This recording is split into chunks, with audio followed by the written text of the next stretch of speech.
आज की कहानी एक अनोखी किताब पहला भाग।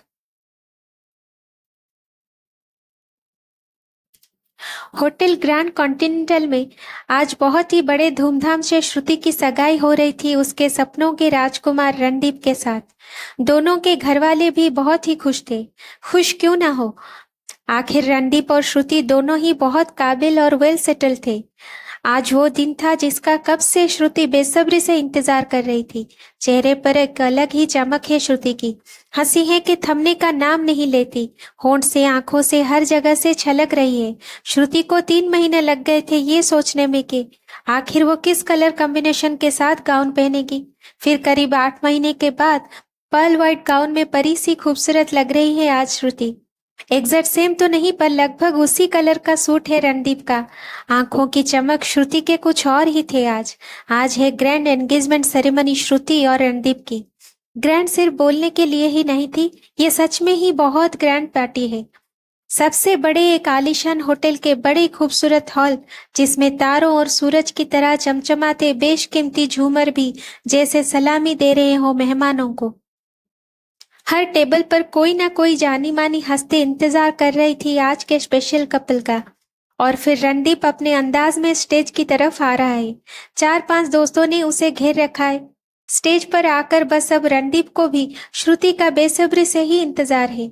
जो घुसर फुसर हो रही है वो अचानक से रुकती है और एक सन्नाटा सा छा जाता है। हॉल पूरा भरा है लेकिन आज हर कोई सिर्फ ही श्रुति को देख रहा है। वो धीरे धीरे नजरों को ऊपर करके अपने स्पेशल पल को एंजॉय करते हुए आगे बढ़ रही है। सबकी तो बोलती ही बंद थी, लेकिन ऐसा भी कोई था जिसकी सांसें मानो बंद हो जाती। योगेश भीड़ में खड़ा एकटक श्रुति को निहार रहा था।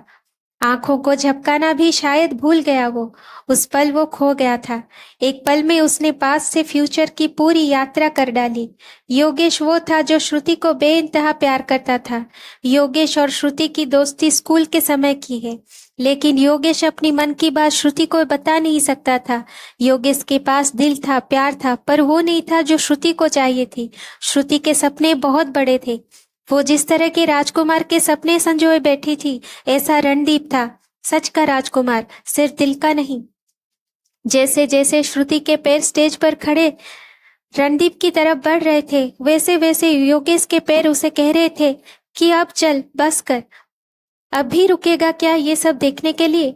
आखिरकार योगेश वहां नहीं रह पाया और वो वहां से दरवाजे की ओर बढ़ने लगा। आखिर क्या चाहिए था उसे श्रुति के अलावा? कुछ भी तो नहीं। इतने बड़े फंक्शन में वो पहली बार आया था, ऐसा उसने जिंदगी में पहली बार देखा था।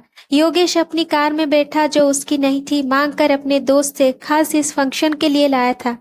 कार स्टार्ट कर निकल गया। आंखों के आंसू तो सूख गए थे, पर आज श्रुति को इस तरह से देखकर वापस आ गए। योगेश को अकेले में बैठकर रोना था, इसलिए गाड़ी ना घर की तरफ गई ना किसी दोस्त की तरफ। वो गाड़ी को दूर ले जा रहा था। एक सुनसान जगह पर जंगल के पास उसकी गाड़ी पर ब्रेक लगा। बाहर निकल के नीचे बैठ गया। अपनी किस्मत पर रो रहा था। आवाज सुनने वाला दूर दूर तक कोई नहीं था, ना कोई आंसू पोंछने वाला। कुछ देर बाद बहते आंसू अपने आप ही सूख गए। उसने सोचा कि अब कुछ फायदा नहीं है, भूल जाता हूँ, आगे बढ़ता हूँ। अपने आप को वो ये समझा रहा था। उठकर कार का दरवाजा खोला, लेकिन उसने कुछ देखा था जिससे वो रुक गया। एक बार फिर मुड़ा देखने के लिए तो देखा दूर झाड़ियों में कुछ चमक रहा था। ये कोई साधारण चमक नहीं थी, सतरंगी उजाला था। उस चकाचौंध भरी महफिल में भी ऐसा कुछ नहीं देखा था, शायद जो उसने अभी देख लिया। खुद को रोक नहीं पाया, पास गया उस अजीब सी खींचने वाली चमक के। झाड़ियों में पड़े एक छोटे से संदूक से वो चमक आ रही थी। एक सुनसान जगह और वहां पर पड़ा हो कोई छोटा सा संदूक, वो भी साधारण नहीं, सतरंगी चमकता हुआ। शुरुआत में उठाने में हर किसी को संकोच होगा, ऐसा ही कुछ उसके साथ भी हो रहा था। पहले से मन में बहुत कुछ था और ऊपर से ये चमचमाता अब नया कुछ। फिर भी योगेश ने उसे उठाने का मन बनाया। धीरे धीरे डरते डरते उसके हाथ वहां तक गए। कपकपाते हाथों से उसने उसे उठाया। हाथ लगाते ही ऐसा लगा जैसे शरीर की सारी नसों का खून दौड़ते दिखाई देने लगा हो। एक नया उजाला उसके अंदर से आ रहा हो। धड़कन किसी भागती ट्रेन से कम नहीं थी। हाथ में उठाया वो संदूक तो उसे पता चला कि चमक संदूक के अंदर से ही आ रही है। संदूक खोला तो उसके सामने था एक किताब, एक रहस्यमय किताब। घर आकर उसने सबसे पहले जो काम किया वो था उस किताब को खोलकर पढ़ना। पहला पन्ना उस किताब का खोला, लिखा था ये किताब आपकी किस्मत बदल सकती है। आप खुशकिस्मत है जो इस किताब के अधिकारी बने। आपको यकीन नहीं होगा लेकिन आप इसमें जो भी लिखेंगे वो पूरा होगा। सब कुछ मिलेगा आपको इस किताब के जरिए। बदले में आपको इसकी एक शर्त मानना होगा, वो ये कि आपको इसे सम्मान देना होगा, आपको इसे याद रखना होगा। अगर आपने इसे याद नहीं रखा तो ये किताब आपकी मालिक बन जाएगी। आपको दिन के 24 घंटे में एक बार इसे खोलकर कुछ ना कुछ लिखना होगा। बस एक शर्त ये है, आप जो लिखेंगे वो आपको मिलेगा। बस इस शर्त को ना भूलें, नहीं तो जो ये किताब बोलेगा आपको करना ही होगा। अगर आप इस बात से मान लेते हैं तभी किताब का दूसरा पन्ना पलटिए।